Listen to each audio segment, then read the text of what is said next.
All right, Ezekiel. We're looking at the book of Ezekiel, and you remember, of course, that Ezekiel fits into the big picture of the Bible. So God's explaining what happened to Israel. Israel was his chosen nation, and they had this incredible purpose, and they had this incredible privilege, which was supposed to enable them to fulfill this purpose, which was the presence of God. God was going to live with them.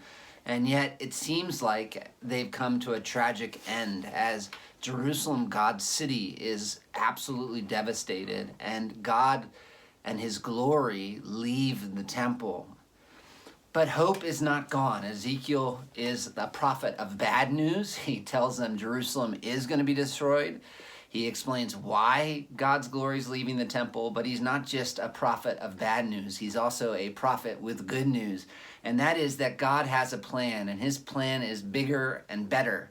And that plan starts with the Davidic Messiah we saw in Ezekiel 34. And it has to do with land, Israel coming back from exile and enjoying the land. And we saw a picture of what God's going to do in his people as a dead bones live. They're given life, and that's what's going to happen to this nation, Israel, that looks dead. They're going to be given life and spiritual life and physical prosperity. And we now come to chapters 38 and 39, where Ezekiel describes one final attempt by the foreign nations to take the land of Israel for themselves. And obviously, as they look back in their past, it felt like God was leaving them as nations attack them. But Ezekiel wants to assure them that in the future, while there is going to be one final great battle, they shouldn't be worried, because in this battle, God is going to destroy his enemies. This is a peek into the future. Now, obviously, as you look at these chapters, you got to do some work to understand them. I think these are famous chapters, Gog and Magog. And so you have to step back and remember that land has been a very big deal throughout these messages of Ezekiel. Check it out, read it. You'll see land, land, land. They've lost the land, but God's going to bring them back to the land, Ezekiel says, and cleanse the land, and he's going to establish his king over the land.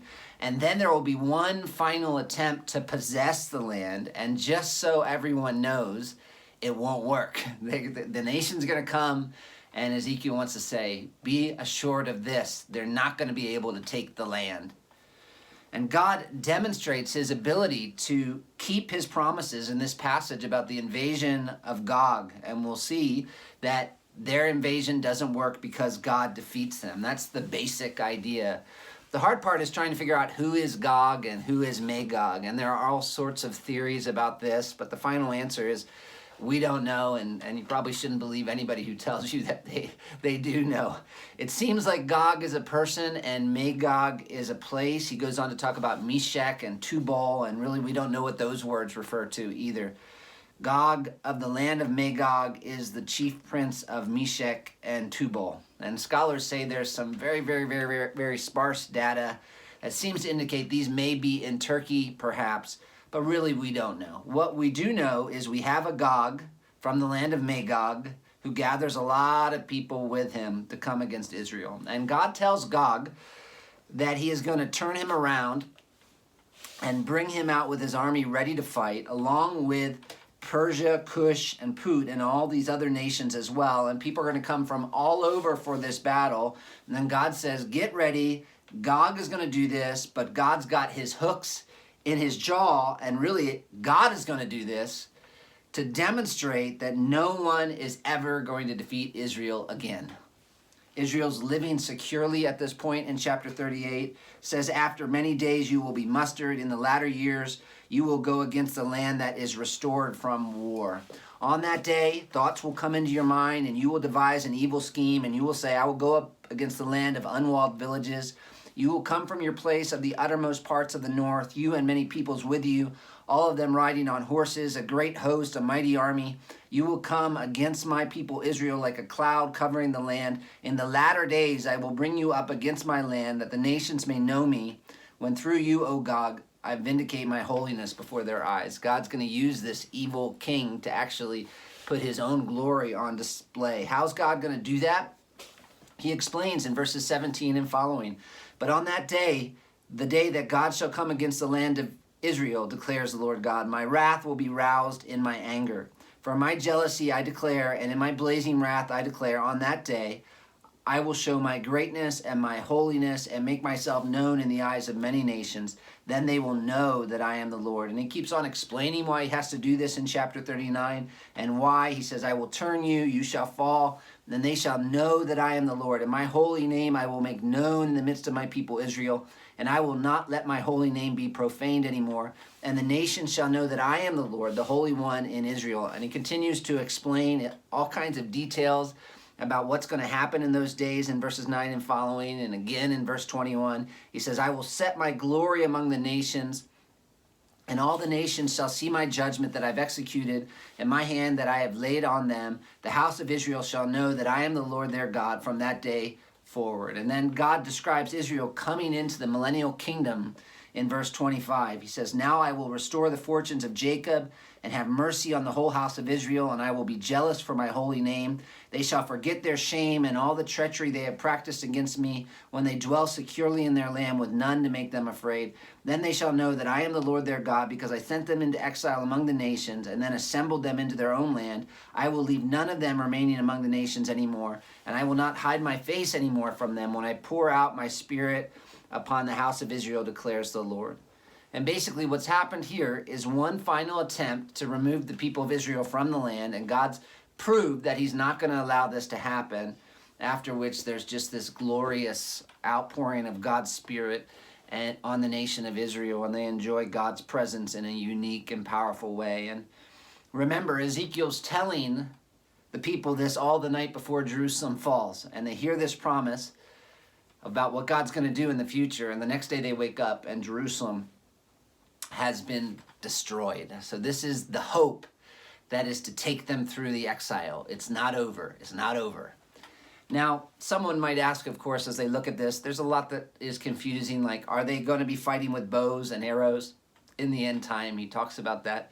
Well, I mean, obviously anything is possible in this world, but most likely revelations given to people using concepts they understand. So if he had said, you know, they're coming with missiles and F-16s, or if there is such a thing as F-16s, the people wouldn't have understood what they meant at all, what God meant at all. So there was no other way he could have discussed this with them at that point.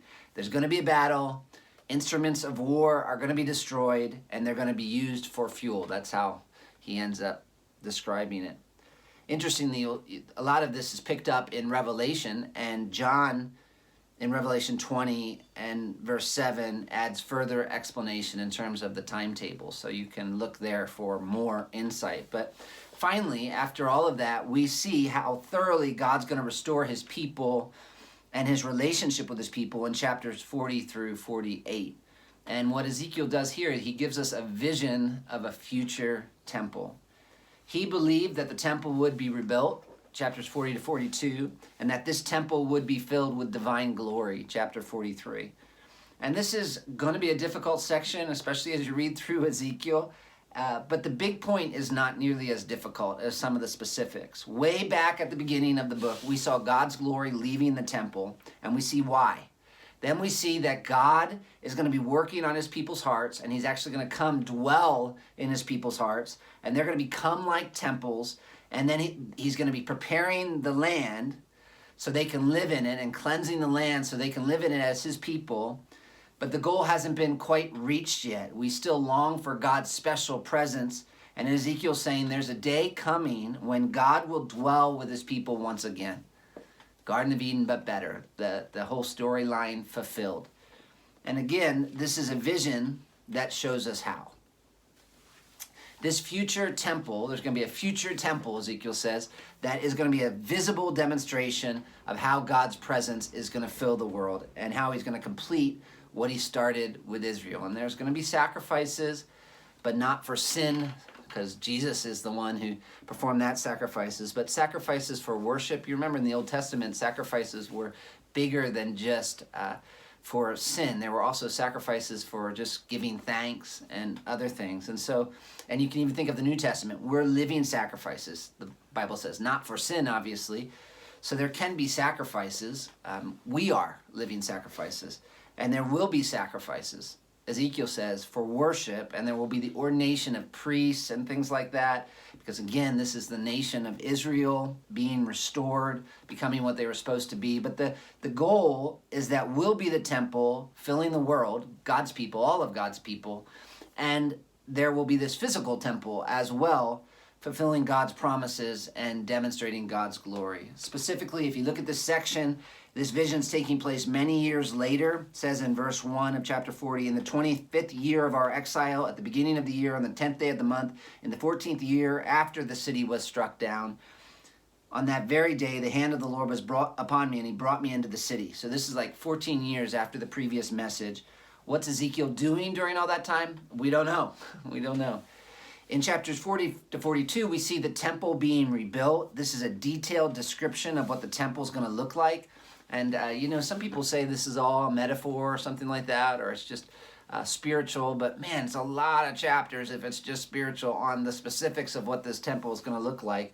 And he explains about how this new temple is going to be constructed.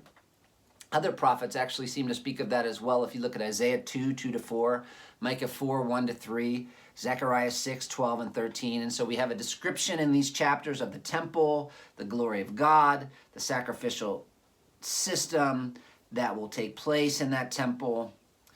Now, again, people disagree. What kind of temple? Some people say it's a spiritual temple he's talking about. Other people, a physical one. Is this picturesque language to describe the future people of God? Is this a heavenly temple? There's some disagreement on these issues, but I believe, I guess, I do believe, probably that he's speaking of an actual physical temple that will exist during the millennium. So I believe probably. It's a hard section, but that's what I think is the best understanding of this. He's taken to a very high mountain, and there's like a structure, like a city to the south of it, and it says there's a man whose appearance was like bronze with a linen cord and a measuring reed, who appears and tells Ezekiel what he wants to show him and what he needs to share with Israel. He then goes on to do all this measuring of a temple. And you remember the temple had been destroyed at this point, and yet for 3 chapters we find a temple being described here. Why all these details? I think because he's revealing that there's going to be a future temple. It seems like he wrote down all this stuff because he thinks it's going to happen, and these are the dimensions of this temple and how it will be during the millennium, those 1,000 years. Now, this creates a lot of questions for people. That's why this is hard. They're like, isn't this going back now that we're in the New Testament? If you were in exile, if someone was explaining worship to you, how would you understand that? You could only use things you know to explain it to them. Is it outdated seeing a sacrifice because we now have the reality of the death of Christ? Well, the whole purpose, that's the debate, right? The whole purpose of the sacrifices were to be picture lessons of what the Messiah would do. So this is how there can still be sacrifices, I think. The sacrifices were picture lessons, so it's possible that sacrifices in the future are picture lessons of what Jesus has done. They were picture lessons of what Jesus would do, and now that Israel is Israel, and really true Israel, they are the people of God, they have the Spirit in their hearts in the future, so maybe there will be sacrifices to remind them of what Jesus has done. It's hard. John MacArthur explains, the Old Testament sacrifices were not a substitute for Christ. They were a depiction. They were a picture. They were a type prior to the cross, pointing to the cross. The Lord's table now is a picture of the cross, past to the cross, pointing back. And the best understanding, he says, that I have of the millennial temple in Ezekiel 40 to 48 and the millennial sacrifices is that in the kingdom, which is for Israel, in the fulfillment of the Abrahamic covenant and the Davidic covenant and new covenant promise of Jeremiah 31, Ezekiel 36 and 37, Israel's featured. The apostles, Jesus said from his own lips, will sit on 12 thrones ruling the 12 tribes of Israel. And so it's uniquely Jewish, and it's uniquely for them. And I think the Lord will institute the Old Testament symbols that pointed to the cross, and they will carry out some of those symbols, which will then be infused with a full understanding of what they meant in the light of the cross, and they will by then have come to look on him whom they pierced and mourn for him as an only son, have had the fountain of cleansing open to them. They will be in the kingdom, Christ will be present, and it will all become clear to them. It will be a complete unveiling of all those sacrifices which were so richly symbolic to Israel in the past. Remember, this is future, millennial kingdom kind of stuff, 1,000 years after Jesus returns and establishes his kingdom, where he is ruling, and there's going to be this temple with these sacrifices to remind people of what remind Israel of what Jesus did in the past. After all this measuring in chapter 43, Ezekiel's then taken to the gate of the temple, which is facing east. This temple is a visual representation of God's presence among them, and that's what is the main thing you need to take away. You remember how the glory of God left the temple. They had all these questions. In chapter 43, what we see is God moving back in. God comes back to the temple. And in case we're missing the connection, Ezekiel tells us, and the vision I saw was just like the vision that I had seen when he came to destroy the city, and just like the vision I had seen by the Chebar Canal, and I fell on my face. And then Ezekiel hears somebody speaking from the middle of the temple, and he explains the purpose of the temple. Son of man, this is the place of my throne and the place of the soles of my feet, where I will dwell in the midst of Israel forever, and the house of Israel shall no more defile my holy name. And that's really the main point. From this point on, there are all kinds of descriptions of ordinances and priestly duties and feasts and even offerings, and even specifically he talks about the way the land's supposed to be divided, and we could get lost in all these details because honestly it's fairly confusing how all of this is supposed to work out because we're not there yet. But really the whole point is found in the very last verse, Ezekiel 48:35. The circumference of the city shall be 18,000 cubits, and the name of that city from that time on shall be the Lord is there. And this is so key because we come all the way back around. As we've been saying since the very beginning, the book of Ezekiel is written to deal with a very real problem, and that is the fact that God had entered into a special relationship with his people with the goal of fixing what was broken in Eden, where he could dwell with his people in a unique way once again, and that was symbolized by the temple. And yet, the people and the nations have been so wicked that it got to the point where God had to destroy the temple, and so the people might be looking at that and thinking, what hope is there if the temple has been destroyed? The whole plan must be done. God will never dwell with his people again. God's abandoned what he said he was going to do. And Ezekiel goes into such great detail, laying out these plans for the temple as if to say, no way. God has not abandoned his plan, but he has a very specific plan to dwell with his people once again, and to dwell so truly and so permanently with them that Jerusalem becomes renamed the Lord is there. And that's the theme of this book, the presence of God. It starts with God's presence, his cosmic presence. You remember chapter 1? God can fill the whole earth with his glory. In the middle, you have God's presence departing the temple and the promise of his people being filled with the Spirit. That is God's corporate presence. You have his cosmic presence, his corporate presence, and you also have God's fulfilled presence at the end of the book, where he fills the earth and he dwells in his people's midst in this temple. And after describing some of the things that would happen in this temple, in chapter 44, 1-3, we have a description of the east gate. He says the east gate will be shut as a picture of the fact that God's glory has come in and that he remains there, and then he's not going to leave. Then he brought by the way of the north gate to the front of the temple. Then he brought me by the way of the north gate to the front of the temple, Ezekiel says, and I looked, and behold, the glory of the Lord filled the temple of the Lord, and I fell on my face. And we fall on our face. This is what we long for, the presence of God. And even though you're going to get lost in all those details of Ezekiel, God, listen to this, God has a plan to fill this earth with his glory. We will enjoy the presence of God as believers. Now, what does Ezekiel have to say to us? It's a long book, and it's detailed, and we get lost in it. First of all, it shows us the wonder and beauty of God. Ezekiel highlights God's holiness over and over and over again. From chapter 1 to the design of the temple, everything about Yahweh's actions, Yahweh's work in this book proclaims, holy, holy, holy. Holiness is the key to this book. This book begins with a vision of God, and that highlights the fact that he is truly king of the universe. At the end of this book, there's another vision that illustrates God's sovereign rule, and that vision lasts 8 chapters, One man writes, earlier Yahweh's presence had departed from the temple, ultimately resulting in destruction. Now Ezekiel saw God's glory returning to the throne of God's temple after the defeat of all the evil forces in the world. The temple he saw sat on a very high mountain in the midst of a city, signifying again, Yahweh really does rule over everything. Ezekiel shows us also, not just that God is holy and not just that God is sovereign, but it shows us that God is serious about God. One thing that God definitely takes seriously is God. There are over 70 times when Ezekiel describes God's motivation for doing something with the phrase, that they may know that I am the Lord. There's another 15 times when Ezekiel describes God as doing something for the sake of my name.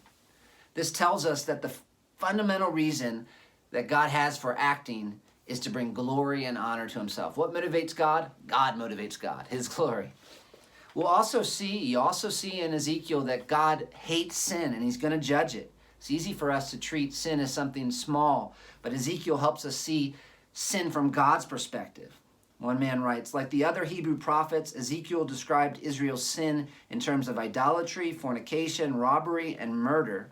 But this prophet went beyond all others in describing Israel's sinful behavior with edgy, sometimes sexually graphic rhetoric. You can see chapters 16 and 23. For instance, in chapter 16, the prophet portrays the nation as an unfaithful bride, selling herself to various lovers out of uncontrollable and excessive desire for sex. In Ezekiel 23, she's pictured as longing to sleep around with her Babylonian and Egyptian playmates. In both contexts, Ezekiel was not trying to use racy rhetoric for rhetoric's sake. Rather, he was trying to shock his audience in order to wake them up and see how horrendously disloyal and disgusting their behavior was to Yahweh. So we see the seriousness of sin. We also see that salvation's possible and that it's possible because of God's shocking grace. With all the sin in Ezekiel, you would think that it would be the end for God's people, but it isn't. And the only reason it isn't is because of God's grace. Even though the first 2/3 of Ezekiel are basically all sin and judgment, we still find glimpses of God's great plan for his people throughout these chapters. But this great salvation is even further explained in the last portion of the book. And one of the very vivid illustrations of God's grace is found in chapter 16. This chapter describes God's relationship with his people as being like that of someone who adopted an abandoned child and someone who loved an undeserving wife. And after all this love, the wife turns from her husband, plays the whore, prostituting herself with every willing person. After all this, however, in Ezekiel, we see God comes back to his wife and shows her kindness. Listen to this. Yet I will remember my covenant with you in the days of your youth, and I will establish for you an everlasting covenant, and you shall know that I am the Lord when I atone for all that you have done. Preston Sprinkle writes, through and through, Ezekiel is a book about grace. From an abandoned, bloody newborn tossed out into an open field to a dry, dusty skeleton lying in a valley, Israel's life was marked with misery and despair. Left to themselves, these people would only know death. But God, who's rich in mercy, would not cast off his people forever. They were unworthy, but God, who stands supreme and sovereign over all things, shows grace to sinners. And while his primary focus is the spiritual transformation of Israel, he also gives hope to outsiders from the world's nations who might align themselves with Yahweh. No one, whether Jew or Gentile, deserves the saving work of Yahweh, but because his love bubbles over towards his creation, he intervenes to save, to forgive, and to restore. We're running headlong into a pit of sin and destruction, but God acts on our behalf, and according to Ezekiel, that move is grace. God has a plan. Isaiah, Yahweh is salvation. That plan focuses, in Isaiah we see, on the Messiah. He is king, he is coming to die, but one day he will be a conqueror. That's Isaiah. Jeremiah says, what do we need?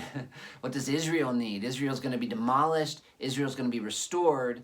But how is Israel going to become what they're supposed to be? The new covenant. God is going to send out his spirit and forgive their sins. And Ezekiel says to a people who are seeing the glory of God leave the temple and who are probably thinking, man, God's plan for the presence must be over, for his presence filling this earth, for God's kingdom. You know, that's the best part of the kingdom, God living with his people. That must be done. Ezekiel comes and says, no, it is not done. In spite of all this sin, in spite of all this failure, in spite of all this rebellion, in spite of the fact that you've been like a whore, God is not going to give up on his bride. And he has a plan. He has a plan that is more glorious than you could possibly imagine. He is going to reverse the curse. He's going to establish his kingdom, and he is going to dwell with his people.